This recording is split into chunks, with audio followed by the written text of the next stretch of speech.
Max Scott, and I am hot. She's DJ Jazzy Flax, and she is the best. All the sucker branches can suck off that.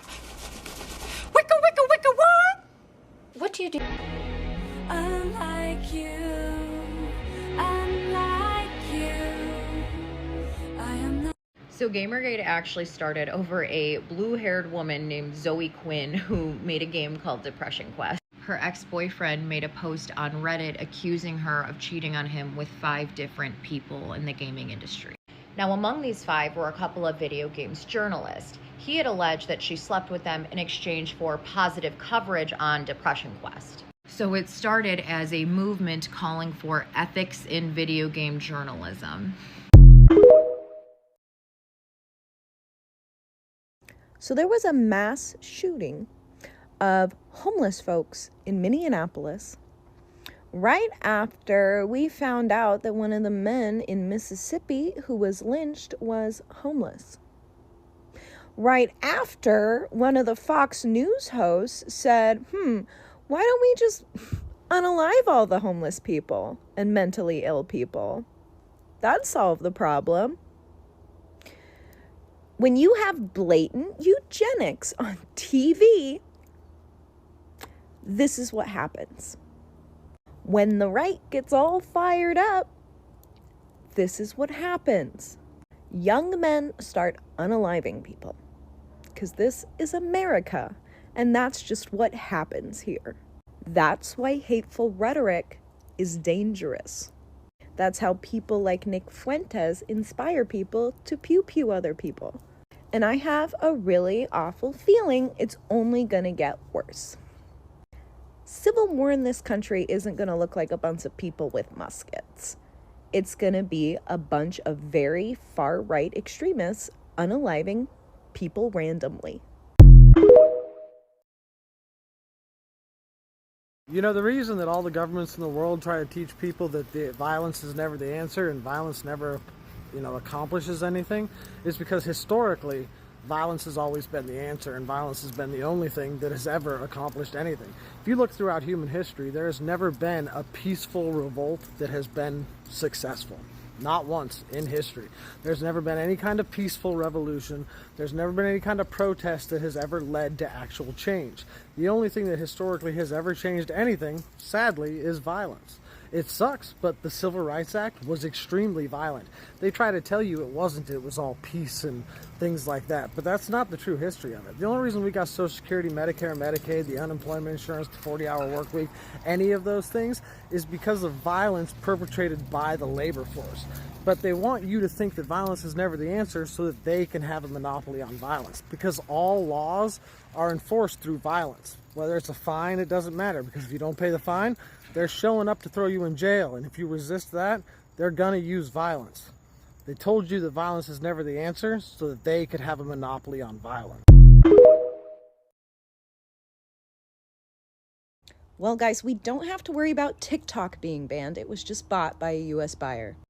Bad news is the buyer is Oracle, Larry Ellison to be exact. And last week, he was noted as the richest man in the world. He is a mega billionaire and has already had control of all our data on this app for the last 5 years, since 2020.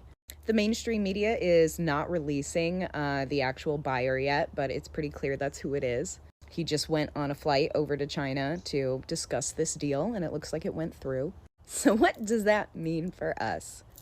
Well, first of all, TikTok is going to be a completely separate entity in the US than the rest of the world. So our version of TikTok will not be connected to the global population. There's going to be tighter restrictions and guidelines. They are very concerned about overseas and national security risks. So we're going to see a lot more enforcement along that vein. person does these very subtle things, I immediately know they're envious of me. They have like a Freudian slip type of moment. They reveal that they notice something I do or something about myself more than they typically let on. I always feel or catch them staring at me in like a, oh, you're studying me type of way. If I walk into a room and I get a lot of compliments, but you're the one person in the corner staring at me with disdain, I know there's an issue there. Don't try to burn holes in the side of my face just because you're mad you're not the center of attention. They try to listen closely to the things you say to try to poke a hole within you or find something wrong with you. I was literally having a conversation with two girls about taking pictures, and randomly one girl was like, oh, so you edit your photos? Like, no. Oh, okay. Usually all the things that people do to let you know they're envious is already coupled with the negative energy you feel from them when you first meet them. If you read a headline in the United States of America in the year 2025 that accuses a woman of concealing or causing the death of an infant, a newborn, a fetus, and you apply no empathy, no critical thinking to that woman's situation and the constrained choices that she was making under a reproductive surveillance state, in a criminalized reproductive state, and instead go and find that woman's TikTok and start commenting some of the most vile, heinous, mean shit I've ever read in my entire life on that woman's TikTok, based purely on the words of cops. Purely from cops' mouth to reporters' desks. That's what you take, and your initial reaction is to go and berate that woman. You are part of the problem. You are an agent of that reproductive surveillance state. To apply zero empathy, to apply zero critical thinking, to read that headline and say, okay, where does she live? She lives in a place with zero reproductive rights, where almost every outcome of a pregnancy outside of a full-term, living, breathing, thriving infant delivered inside of a hospital is at risk of being criminalized. And she knows that. And how did that influence any decisions, any outcomes? How did that influence her decisions and the cops' decisions and the cops' motivations and the cops' narratives? You are part of the fucking problem. And not only are women living in this surveillance state, in this criminalized state, in this state of having zero reproductive rights, we are also living in a world where you people are hungry to watch us go down, hungry to berate us, hungry for the fall of women, for not making the perfect choices, for not having perfect choices and not making perfect choices. And if it comes out that this woman is Casey fucking Anthony, then okay, you are the righteous ones calling her Casey Anthony in her TikTok comments based on one headline of information that came from a cop's mouth. Congrats. But let's do a little bit of critical thinking and let's do a little bit of empathy. Because what is the more likely scenario? After years of seeing that cops lie, that cops will say a newborn was disposed of in a bucket, in a trash can, in a dumpster, and whatever, and it ended up being a miscarriage. It ended up being a woman who miscarried, and they're trying to prosecute her for it because we live in a reproductive criminalized surveillance state. What is the more likely outcome? That we are living amongst evil baby death causers, or we are living amongst people making incredibly traumatic, constrained choices.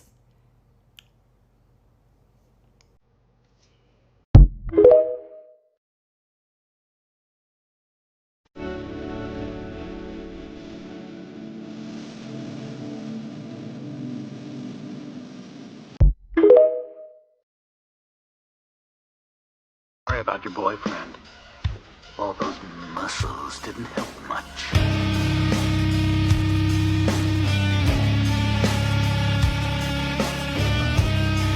Oh gosh, no one invited us. What?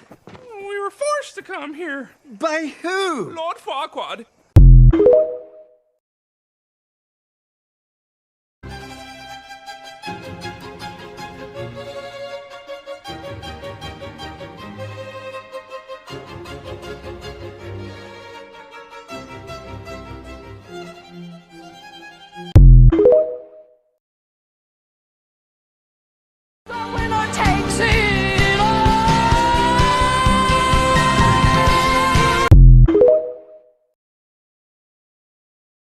Hey, what's up? Hey, do you think we can watch TV, like our favorite show, tonight? I really miss hanging out with you.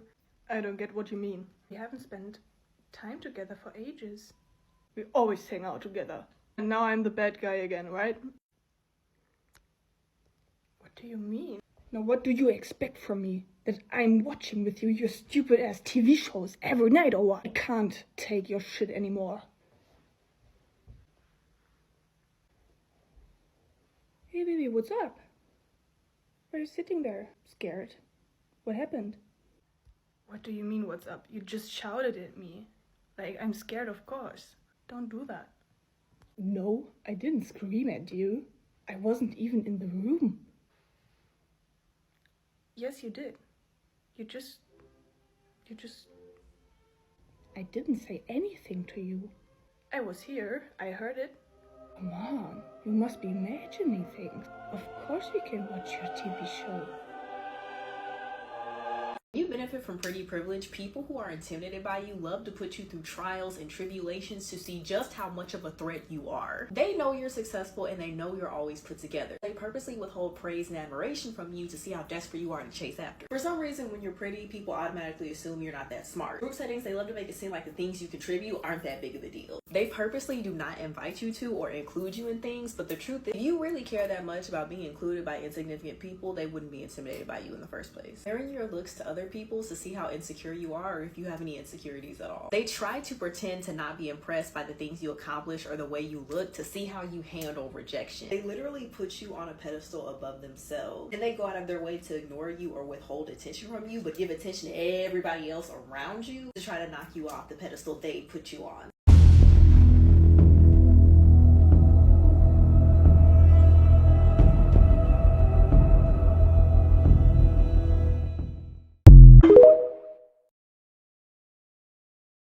What's happening over at CBS News has been the biggest media news story in recent events, one that is being called the greatest interruption of a newsroom's editorial independence. This week, Paramount's new owners announced Kenneth R. Weinstein as the network's ombudsman. He's a longtime right-wing think tank executive, a Trump supporter, and a major Republican donor with no newsroom experience. His job, though, is to review CBS coverage and route complaints directly to Paramount's corporate leadership.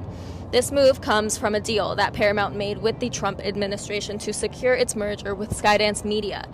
Regulators, led by Trump-aligned FCC Chair Brendan Carr, only signed off after Paramount pledged to install an ombudsman who would, quote, root out bias at CBS. Weinstein has a record of praising Trump, defending his re-election, and attacking, quote, media elites for supposed left-wing coverage. His appointment means CBS journalists may now face internal pressure to bend their reporting toward Trump's demands. I think the news is getting better. They're learning that they have no credibility. ABC, CBS was just sold to a great person that I know very well. A great man actually just bought CBS, and I think he's going to do the right thing with it. With Weinstein serving as a direct channel for MAGA operatives to challenge coverage and staff. Media watchdogs warn that this fits into a larger Trump strategy, delegitimizing critical reporting while leveraging regulatory power to bring legacy outlets into line. With Weinstein inside of CBS, right-wing attacks on the network could now trigger corporate interventions, staff dismissals, or even policy changes. And as Paramount prepares a blockbuster bid for Warner Bros. Discovery, including CNN and HBO, the appointment signals a broader consolidation of media power under leaders closely tied to Trump and his allies. The bottom line here is this. A Trump-aligned billionaire family is reshaping one of America's most storied news networks and possibly the future of media itself.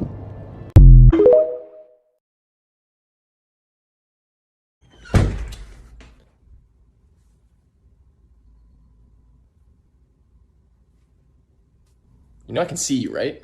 No, you can't. Yeah, I can. My movement is so slow, I have become invisible to the naked eye.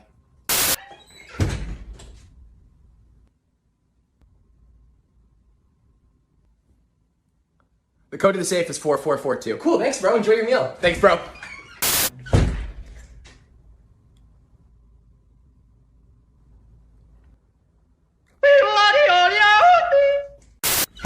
Yeah.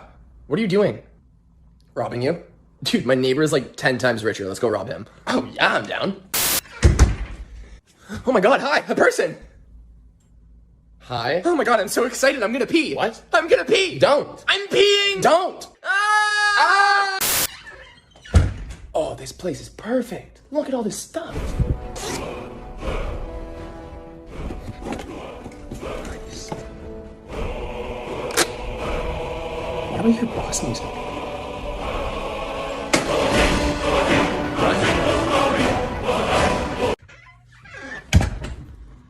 Oh, it's go time, bitch! Come on, bro. Come on. Come on. Come on, fight me. Fight me back. Fight me back. Ah! Big mistake, buddy. Please don't hurt me.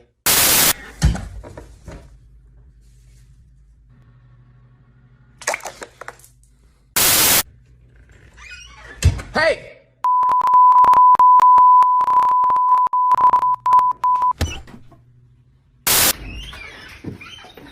What? Hey! Oh, crap.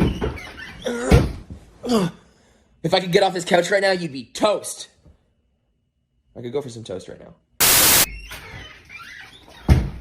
Oh my god! Hi! I'm so sorry about the mess. I was not expecting company. Please, come here, come on, sit down. Alright, so tell me everything.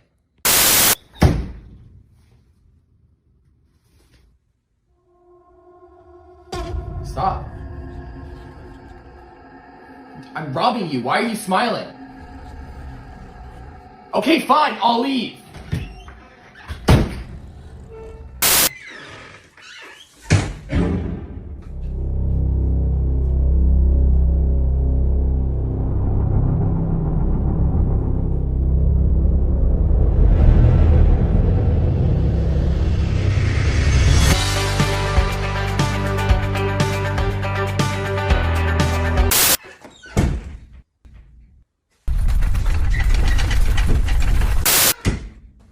Oh, perfect! Can you get this itch on my back? I cannot get it.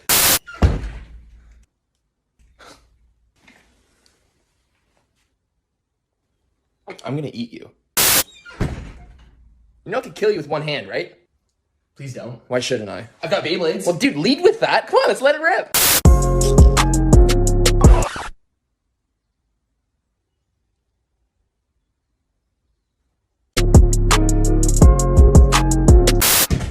Hey! Ah! Ah! What the f do you want? I was gonna rob you. Oh my god, that's literally so annoying. Okay, you don't have to be so mean about it. The attacker has entered my home. Grab the closest object and distract. Once blinded, move forward. Analyze attacker. He has a weak knee. One hand strike. Then, discombobulate.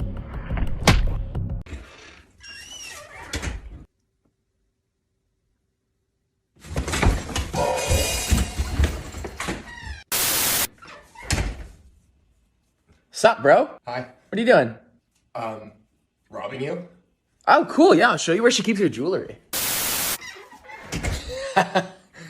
Wrong house.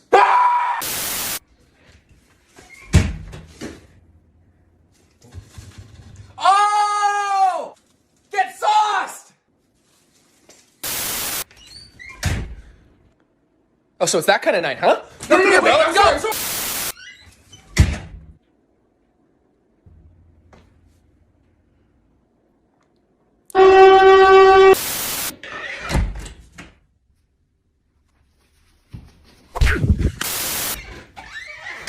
Hello?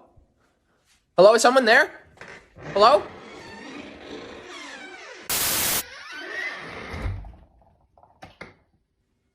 Throw it.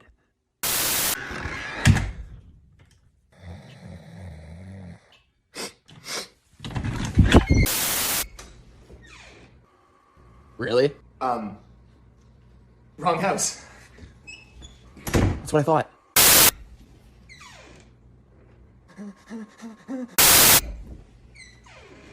What are you doing? I was gonna steal from you. Well, that's not very nice of you. Are you okay? Honestly, it's been pretty hard, man. Hey, in the words of Miley Cyrus, nobody's perfect. Come on, let's talk about it.